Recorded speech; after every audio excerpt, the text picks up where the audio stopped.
true or false? You need a master's degree to become a dietitian. Answer will be at the end of the episode. And again, check out more real estate podcasts if you haven't. Okay? You'll enjoy it. Hey y'all, I hope you're well.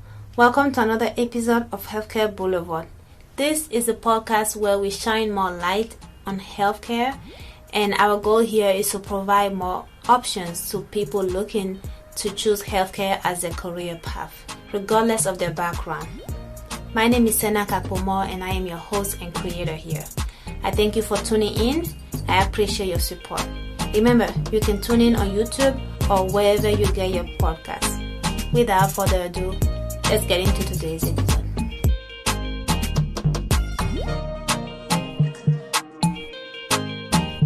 Audience, welcome back. How y'all doing? We are here on a beautiful Sunday. I'm here with Erika, who is a holistic nutritionist. She's a whole lot of things. I'm going to have her introduce herself and we'll get started. Erika, welcome in. How you doing?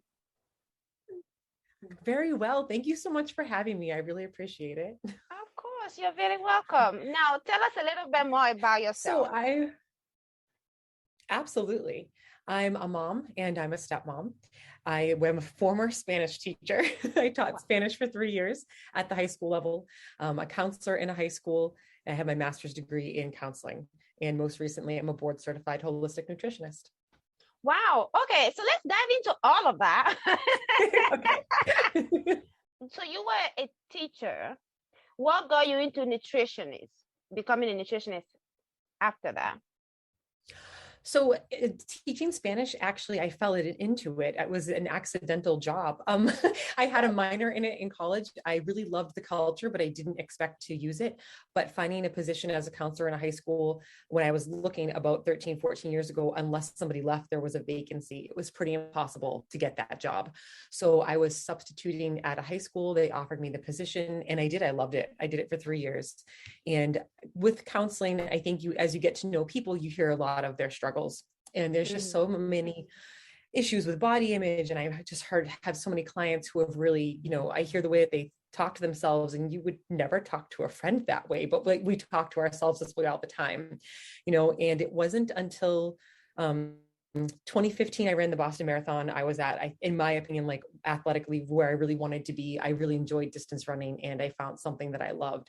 But in 2018, I was in a really bad car accident and due to a seatbelt injury, I actually needed spine surgery. Wow. And they told me I couldn't run distance anymore and I was just destroyed. So I needed to find a new outlet, and going through PT, I got really curious about the body and the way it heals itself and more into anatomy. And I started going down the holistic rabbit hole, so to speak. And it really motivated me to look into what I could do to help people. And I knew that I was able to heal myself and I wanted to help other people too. So I got certified. Wow. Okay. So let's get into your educational journey, your bachelor's degree, your master's, and all of that. Tell us more about that. My bachelor's degree is in psychology with a minor in Spanish. And then my master's is in counseling. And then I went back and I did a nutrition program through AFPA. And that's a holistic nutrition program. And then I chose to be board certified. So technically the program is a year. And I think anyone with a high school education or higher can complete it. But board certification, you do need to have higher level education, like at least a bachelor's degree. Okay. So you spent a year in the program and then you got your certification. Yes. To then be able to practice. What was the difference? Because you are a holistic nutritionist. Yeah. What is the difference in that training to add that holistic to it? So when you think about holistic nutrition, it is a little bit different than a registered dietitian or dietetics. I'm not entirely focused on dieting. I'm actually focused on the whole person, mind, body, spirit, the whole thing. My counseling comes in extremely handy. And it's more about getting to the root of the problem. People actually that come to see me, it's not just for weight loss, although I can help them with that. A lot of people have been suffering from chronic inflammation, which can manifest itself through eczema, hives, rosacea, gout, things like that. So it's more about using food as medicine. That's amazing. We definitely need more of that, because being on my side of the healthcare field, where by the time they'll come and see me, a lot of time, but not all the time, they're more ready for me to pull out my prescription pad and just write something. But I am also more of a, let's see what we can do holistically and with our way of living and diet, not necessarily diet, but the way of eating, right? And can we drink more water? Can we do this and that? It's always surprising to me when somebody walks in with the UTI and they're like, oh yeah, it happens to me quite often. Like, I get this like maybe 3 or 4 times a year. And I'm like, you know what, as a woman of our age and, you're sexually active and all of that, it's common. But at the same time, is there anything we can talk about that you can do to sort of at least reduce the frequency in which it's happening? And you'll be surprised how many times, like, you know what? I actually don't drink that much water. That's interesting. I drink soda and coffee. Is water in coffee? I have a client who came to me with kidney stones, but he refuses to drink water. And I'm like, you don't understand the correlation. And he's a physician. Oh like, my gosh. Yeah, oh my I'm gosh. just I'm not good about it. I'm like, well, okay. And people are always horrified. It's so funny you bring up water, about the amount they actually need to drink because it's based on body weight. They're like, I can't possibly need to drink that much water. I'm like, oh yes, you do. Yeah. And it's funny you mentioned that your client is a physician, because I definitely know those of us who are healthcare providers are sometimes the worst patients. Mm-hmm. That's like, I know we hear it on TV, but it's so true in real life too. Like sometimes we are the worst patients. Absolutely. You gotta catch us at a good time. Otherwise, we're like, no, we're too busy. Like, we can't do that. We only tell people what to do. Why should we have to do it? Take your own advice, right? Can't do it. Exactly. Oh my God, but that's funny. So, right now, are you still working as a counselor and nutritionist, or you focus solely on nutritionist? I'm doing both right now. So I coach clients at night, which is most convenient for them too, because a lot of my clients work full time. So. Okay. So are you working as a private practice, or are you working in a clinic or setting? I have an online, my own practice online, my own LLC in the state of Mass, but it does allow me to practice virtually. So I actually have an app that I built this past winter, right before Christmas time. It's available on Apple and Google Play. So clients can download it onto their phone. There's a 6-week program to follow along with me. And then we do weekly coaching calls through Zoom like this. Okay, amazing. Now, how have you found the result of what you're doing with your clients? What are some of the outcomes, essentially? Oh my gosh, it's pretty amazing. I had a client who was just about my age. She was 38 and she had a really complicated second pregnancy. She had undiagnosed HELP syndrome, which does happen sometimes, crazy to believe. So she was worried she was going to be a diabetic forever after that. And once she got her blood sugar back under control, she still had hypertension. She still had high blood pressure. And she just felt like she was too young to be taking medication. And after working with me, she is down to a quarter of the dose. And her physician said, if she keeps going down the same path she is, she won't need it. I also had another client who has had gout, I think he said for 16 years, and he was on alpurinol and colchicine pretty much his entire life, but he didn't like the medication again, and he wasn't very compliant at taking it sometimes. But after working with me for just 6 weeks, his inflammatory markers started going down. And after 12 weeks, they were non-existent on his blood work. So he was able to come off of his medication. Yeah. Wow. And of course, I've had clients, lose inches and lose weight, and they're excited about that too.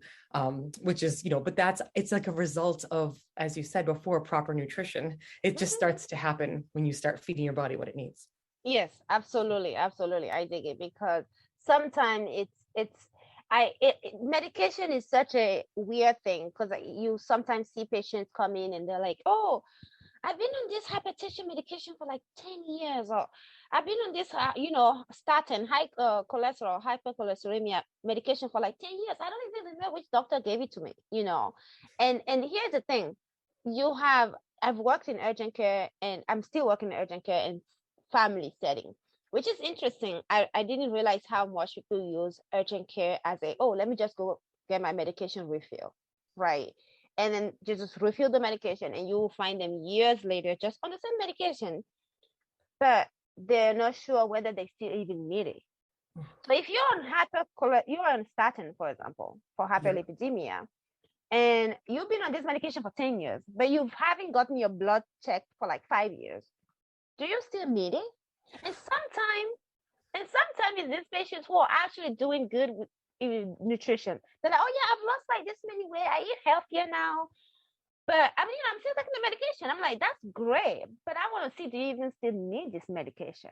And it's so great to hear that, because with some of the medications, especially, any of the one for high blood pressure, if they're the type that really kind of, rid your system of like a potassium or electrolyte, you can become imbalanced. If you've really corrected the problem. It's funny you said that. My dad was kind of one of my inspirations for always trying to eat well, because he had his first heart attack when I was only 3 years old. He was 30.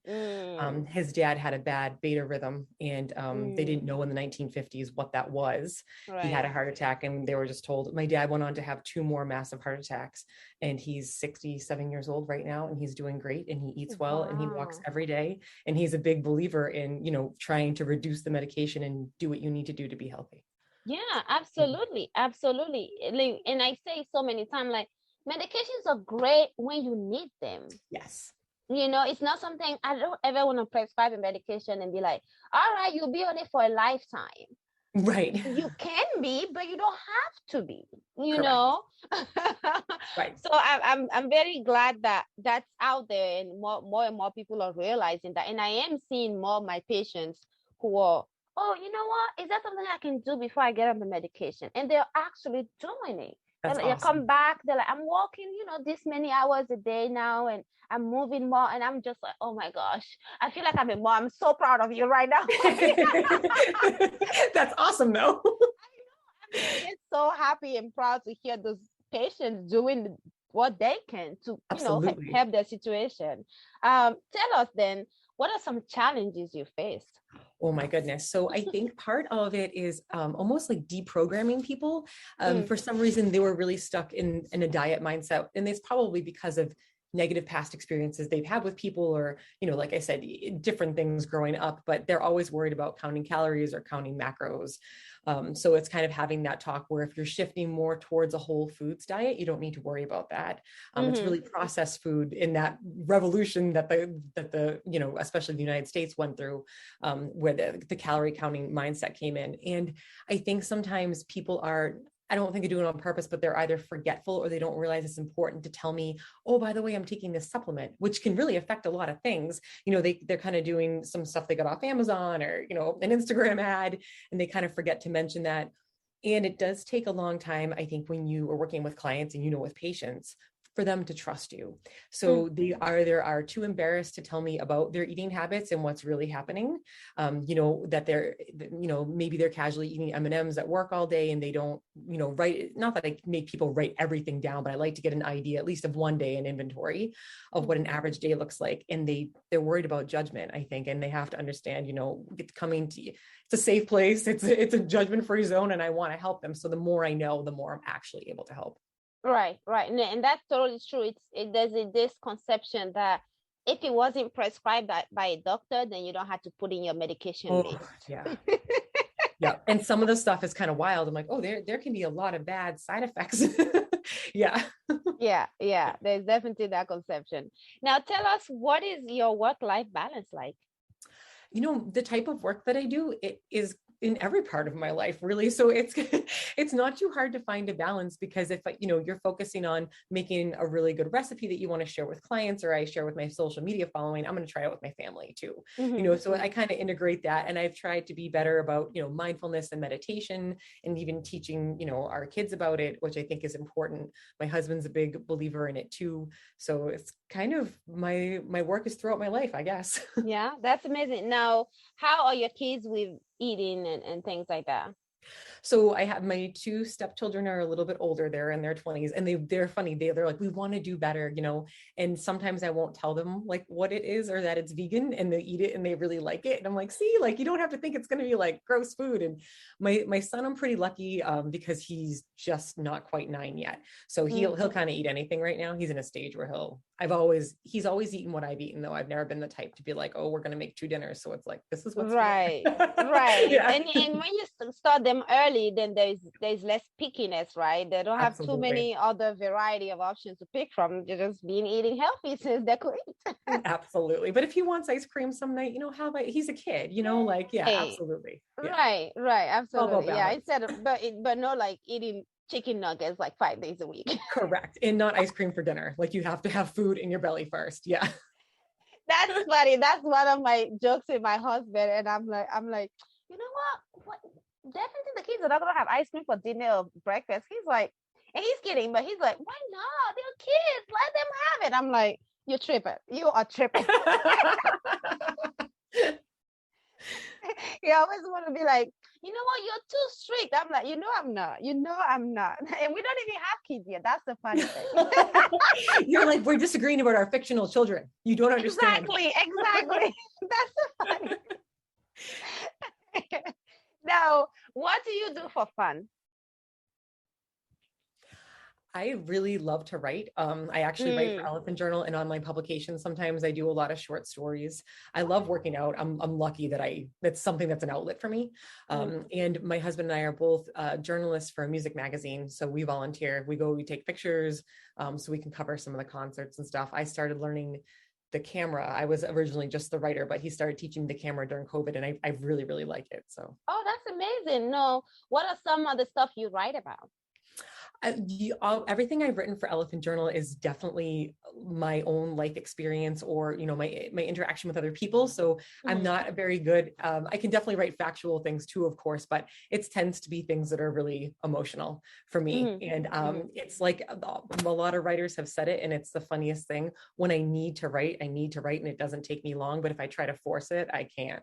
It has to kind of come naturally. You gotta let it come to you. That's fair. And what are some growth and leadership opportunities in your field, whether for counseling or nutrition? Yeah, absolutely. I'm really loving that we're finally acknowledging, like, scientifically, that there's a connection between your brain and your gut.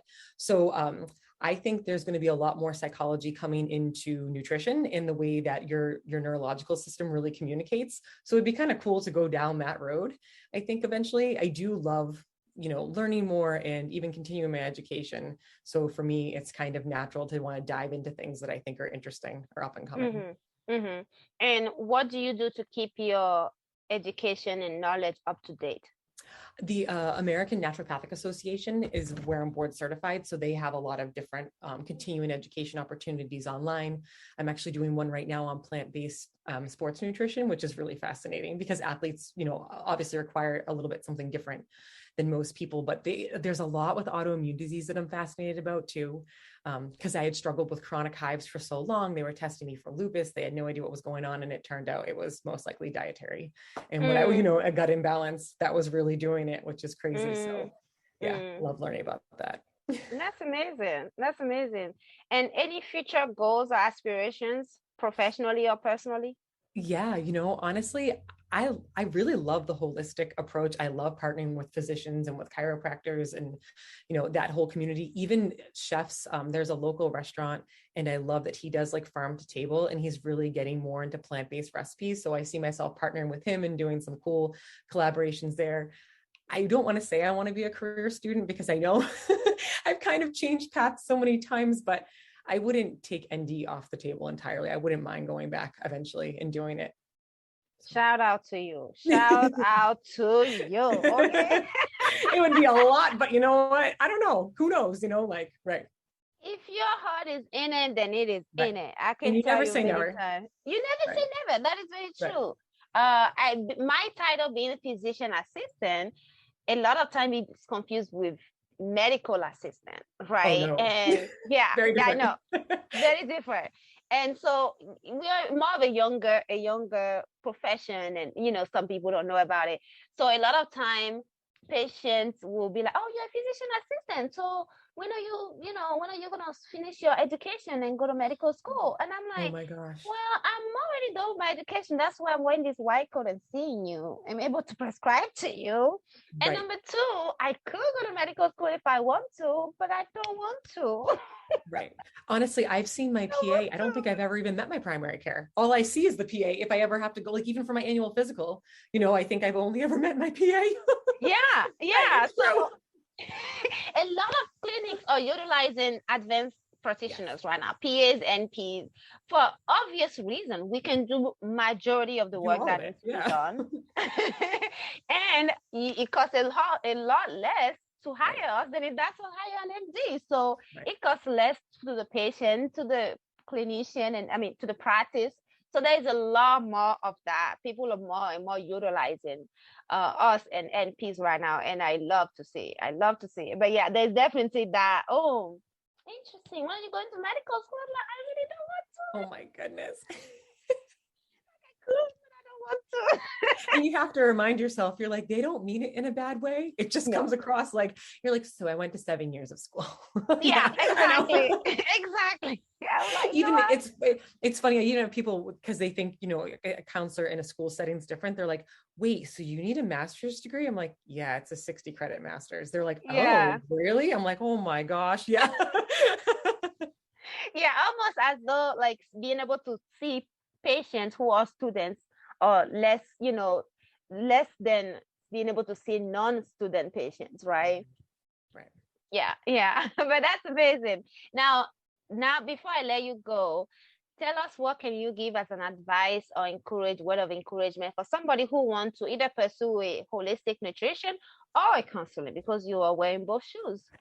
You know, honestly, I think the best advice I can give somebody is if they're drawn to something, like you said, if you enjoy it, then you're going to do it. And it was one of my favorite quotes. It's, if you find yourself in the wrong story, then leave, by Mo Williams, because I don't think it's ever too late in your life to change what you're doing, to change your body, to change your mindset, to change your career. You know, I think that if your heart's in it, then you're always going to find a way. And don't be afraid of the amount of education. I think that really is off-putting to people, especially if they're going to do something like counseling. You know, it does seem like a lot of years of school, but it goes by really quick when you're enjoying it, and you always make a way to make it work. So yeah, and I definitely second that. A lot of time when you are either in the program or getting ready to go in the program, and you think about that 2, 3, maybe 4 years that it will take you to get that educational and get to that home, it seems like so much. You're like, oh my gosh, you know, I had to do this and that, but it really does go by fast. And people tell you that. I know you don't believe us. I just know this because I didn't believe it when I was in PA school. This is the way that I tell people things, you know, because I used to run distance. I never once started a run or was going to run a marathon or a half marathon wondering if I was going to finish, because if that was your mindset, it wasn't going to work out. I never worried about that. I took every long distance race 3 miles at a time in my mind. So when 3 miles were done, there was just the next 3 miles, you know, and that's how you should approach everything in your life, I think, if you can, you know. Yeah, no, absolutely. Because when you're in there, it just seems like a lifetime, and it's so hard and challenging. And it seems like you're in school. Sometimes it seems like when you're in school is when all of other life problems decide to like pile themselves on, and you're like, wait, can I just deal with school now? You're like, no. You can deal with school and heartbreaks and whatever else and financial problems. Oh, yes, it's so true. But, you know, especially because, you know, you're in a helping profession, and in a lot of people that you interview, I've listened to your podcast, are in helping professions, especially when you know what it's like to help somebody. It's just motivating, you know, because you're not just doing it for you. You're doing it to help other people. So it's much easier to get through. I think. It really is. And when you are done and you see you're able to do what you wanted to do, it feels amazing. And those years that you look back and you're like, hey, it's really not that bad. Right. It's true. You forget about them.